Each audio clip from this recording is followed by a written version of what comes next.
Whenever I walk past a night watch and decide not to stop and look at it, it's because I think to myself, I know that painting. I've seen it so many times, but of course I don't really know it. Oh yes, you see it on biscuit tins, umbrellas, glasses, whatever else you can imagine, of course. But when I spent some time looking at it again, a while ago, I saw all kinds of details that had escaped me before.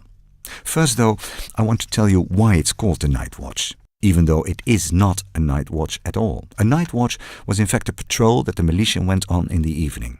But this painting became known as the night watch because it was very dark, predominantly because the varnish had become dirty and brown, and people thought they were looking at the night scene.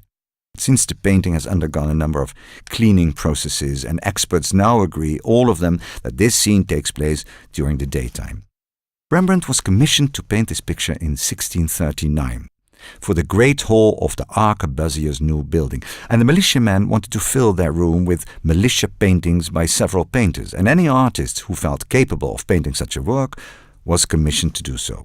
The general public probably saw all these paintings assembled together, since many social gatherings were held at the Arquebussier's Hall.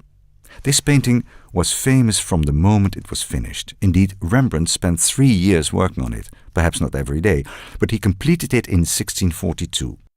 It was famous partly because Rembrandt was paid handsomely for it. He received 100 guilders per portrait, and partly because the way he arranged the militiamen in the picture was so very different. Traditionally, the figures in a militia painting were all the same size and were depicted nearly in a row. It was particularly important that they were all the same size, so no one could be upset because they were smaller than the others. And in fact, if you turn around and look briefly at the painting by Pieter Kodde and Frans Hals, you can see that these figures are all neatly in a row. It's a nice painting, but if you then go back to the night watch, you can see how modern it is. Like I said earlier when we were looking at Jeremiah, it's almost like a comic strip. Actions and movements are all happening at the same time. People in action, ready to move out on the signal of their captain, Banning Kok. Look at all the different things they're doing with their guns. The man on the left in red, loading his musket, has put his belt with gunpowder across his shoulder, and behind him, well, I'd never actually spotted this before, would you believe, but is someone shooting his gun, almost hitting the head of the man in yellow. And the man between Banning Kok and the man in the yellow hat just manages to push the gun away just in time. You can see the shot by the white feather, just before anyone gets shot. And this again is one of those details that you don't immediately notice. The man behind the man in yellow is in fact blowing away the gunpowder. His nose is rather red, from too much drink no doubt, but he's blowing the gunpowder off his gun. And look at the small female figure, just left of the center. I find her fascinating, and I was told that this was Rembrandt's wife Saskia van Uylenburg. But this woman doesn't look tall enough for an adult of normal size, because if you look carefully, she's not sitting down, she's standing. And she's also carrying a chicken or something like that on her belt. Well, I think she's a dwarf. It could be a child, apart from the fact that her face looks too old. This figure is a dwarf, and Rembrandt has put this kind of detail to add life to the scene, to make it livelier. Now look carefully at Banning Kok's hand. It's almost as if it's jutting out from the painting, as if you could shake him by the hand. Rembrandt has achieved that effect by letting the light fall on the thumb and fingers, which makes the hand come forward.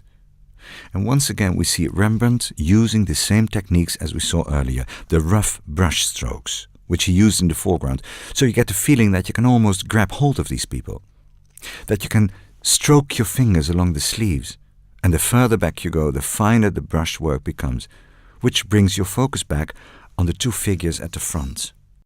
We're very lucky, in fact, that we can still see the painting as it is, because it's had a somewhat traumatic history over the years. It's undergone a considerable number of restoration, and there have been 2 separate attacks on it, one with a knife and then one with acid, although fortunately the acid only affected the varnish.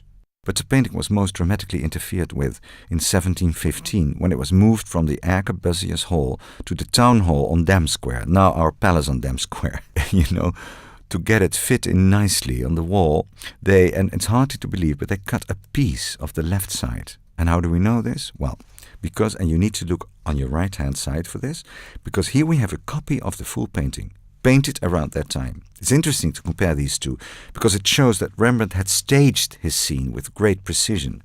It's precisely because you have the child or the boy running away across that what looks like a bridge that you get the feeling that the militiamen are standing in a huge space.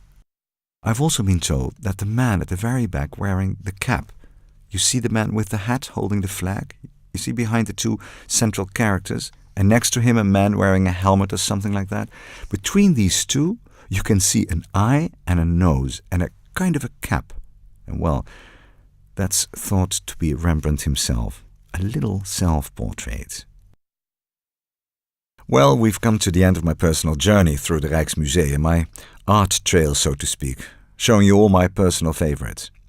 Your favorites may well turn out to be very different from mine, and I would therefore recommend that you come back soon and make up your own selection of favorites.